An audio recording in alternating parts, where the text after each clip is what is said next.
तो स्टार्ट करते हैं फिर आज का लेक्चर, है ना। अभी लगता है वो कोई आएगा।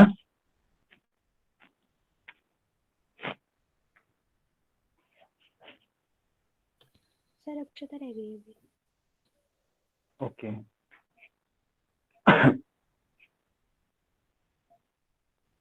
कोई डाउट हो पिछले लेक्चर का तो पूछ सकते हो।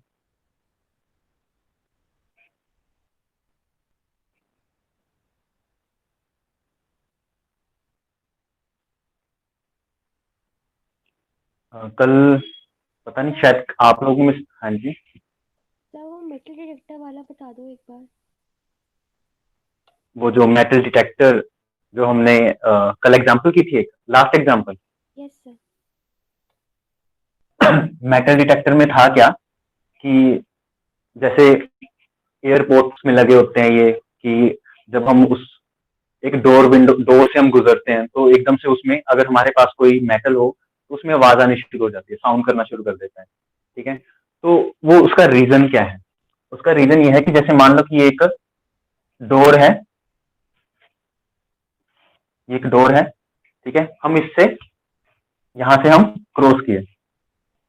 अगर हमारे पास कोई मेटल है तो सबसे पहले तो ये चीज क्या है, इसके अंदर ना कॉइल्स होती हैं। जैसे एलसीआर सर्किट हमने किया, ऐसे ही कहीं पे कैपेसिटर भी जुड़े, यहाँ पे कैपेसिटर्स भी हो सकते हैं, यहाँ पे इंडक्टर भी हो सकते हैं, और यहाँ पे रेजिस्टर्स भी होंगे। ठीक है, उन सबका कॉम्बिनेशन बना रखा है इसके अंदर। ठीक है, इस सर्किट के अंदर तो हमें उस तक नहीं जाना है कि कैसा सर्किट होगा, कॉम्प्लिकेटेड सा सर्किट होगा, लेकिन कॉइल्स के साथ बना रखा है वो सर्किट। अब इसमें जो सर्किट है वो पहले से ही रेजोनेंस में है। ठीक है, ये जो सर्किट होगा, ये सर्किट पहले से ही रेजोनेंस में होगा। रेजोनेंस में होने का मतलब क्या है कि इसमें पहले से ही आपका करंट का पीक चल रहा है, करंट की मैक्सिमम वैल्यू चल रही है, जब तक कोई गुजरा नहीं इसमें से। ठीक है, ये खाली ऐसे पड़ा है, तो इसमें पहले से ही सर्किट में रेजोनेंस चल रही है। ठीक है, तो रेजोनेंस का मतलब क्या होता है कि करंट में पीक आना, है ना। एलसीआर सर्किट में हम ये बोलते हैं करंट में पीक आना। ब्रिज सर्किट में जैसे हमने ब्रिज की बात की थी, तो वो एक फ्रीक्वेंसी डिफरेंट चीज थी। ठीक है, इस केस में हमने बोला पीक आना, करंट का एकदम से मैक्सिमम आना। तो ये पहले से ही रेजोनेंस में है, करंट का पहले से ही मैक्सिमम हुआ पड़ा है, कुछ चेंज नहीं है। ठीक है, तो अपना करंट वर्सेस टाइम ग्राफ बनाओ। जब तक इसमें से कोई भी पास नहीं किया, कोई इंसान या कोई मेटल इसमें से पास नहीं किया, तो इसका करंट, मान लो ये पीक वैल्यू है IM, तो ये ऐसा ही रहेगा विद टाइम।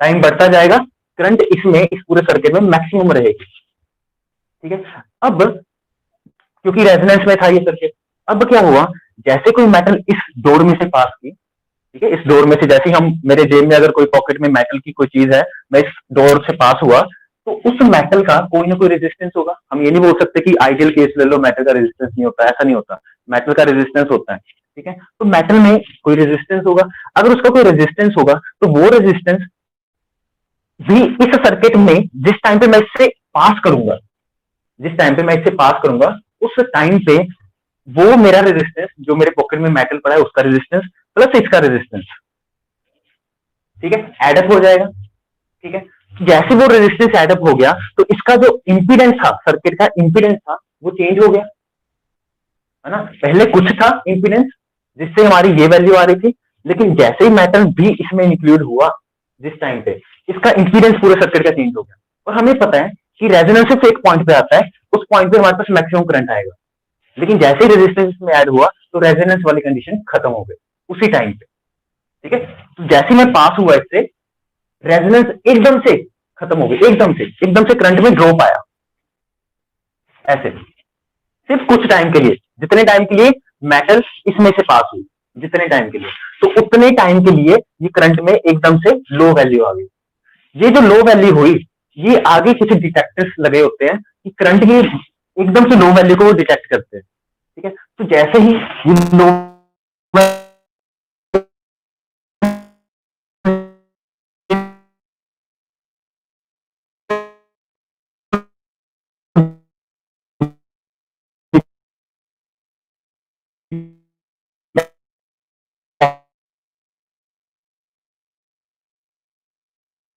हो जाएगी, इसी को डिटेक्ट किया जाता है। सर तो जैसे ये डिटेक्ट, हाँ जी, सर रिपीट कर दो, आपकी वॉइस लैग हो रही थी। ओके, स्टार्टिंग से। मतलब स्टार्टिंग से नहीं जब मेटल अंदर जाएगा तो करंट की वैल्यू कैसे कम होगी वो बता दो। मेटल में है रेजिस्टेंस, ठीक है, मेटल में होता है रेजिस्टेंस। तो एक तो इसका रेजिस्टेंस है, सिंपल इसका रेजिस्टेंस है, प्लस मेरे पास जो मेटल होगा वो जब इससे पास करेगा उसका भी रेजिस्टेंस होगा, तो वो रेजिस्टेंस प्लस ये रेजिस्टेंस एडअप हो जाएंगे, ठीक है, इस सिस्टम का रेजिस्टेंस प्लस जो मेरे पास मेटल होगा उसका रेजिस्टेंस जब मैं यहाँ से पास करूंगा दोनों एडअप हो जाएंगे। तो रेजिस्टेंस जब बढ़ता है, ठीक है, अब पूरे सर्किट का रेजिस्टेंस इंक्लूडिंग मी, मेरे पॉकेट में एक मेटल का प्लेट है, पूरे सर्किट का रेजिस्टेंस बढ़ जाएगा, ठीक है। जैसे ही पूरे सर्किट का रेजिस्टेंस बढ़ जाता है करंट एकदम से ड्रॉप करेगा, ठीक है, रेजिस्टेंस पूरे सर्किट का बढ़ गया, करंट ड्रॉप कर जाएगा, हमें पता है रेजिस्टेंस बढ़ने से करंट कम ही होता है, ठीक है, तो करंट में ड्रॉप आ जाएगा। इस ड्रॉप को डिटेक्ट किया जाता है, इस ड्रॉप को देखा जाता है कि क्या हमारे रेजोनेंस करंट में कोई ड्रॉप तो नहीं आया, अगर वो ड्रॉप आया इसको डिटेक्ट कर लेते हैं वो जल्दी से, ठीक है, आगे डिटेक्टर, तो इससे डिटेक्ट करने के बाद साउंड सिग्नल प्रोड्यूस होता है कि हाँ कोई मेटल यहां से पास हुआ है, ठीक है अभी भी कोई डाउट?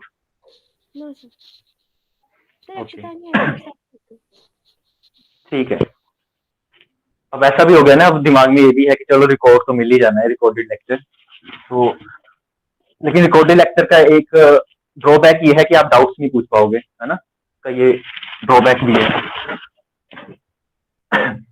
अच्छा, कल एक मैंने फॉर्मूले की बात की थी, उससे भी एक आसान फॉर्मूला, जैसे आपने बात ही की थी, शायद आपने बात की थी, 2 साइन ए sine B,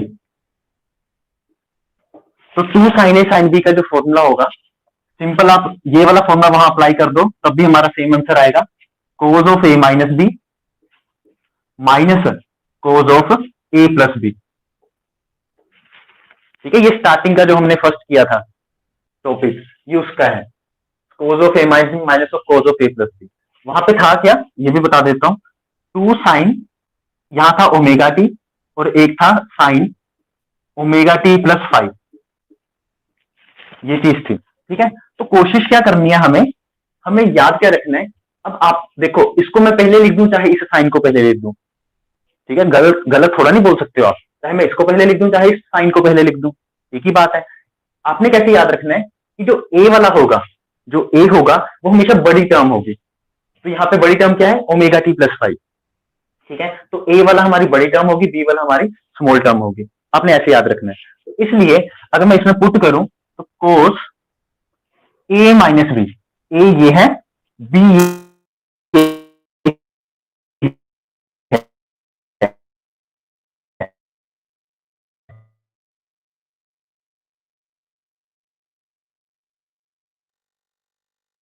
2 omega T plus 5, तो बना हमारा कल भी यही था, लेकिन फॉर्मूला ये याद रख लो, ये बेस्ट है, ठीक है, उसमें एडअप कर लेना कल के लेक्चर का।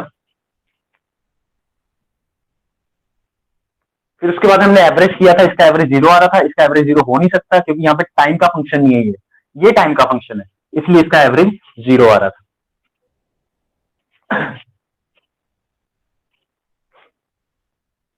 चलो अब हम आगे बढ़ते हैं, न्यूमेरिकल्स करने हैं आज हमें, और एक टॉपिक, तो एक न्यूमेरिकल लिखो, a sinusoidal voltage, a sinusoidal voltage of peak value, voltage of peak value 283 volt, voltage of peak value 283 volt and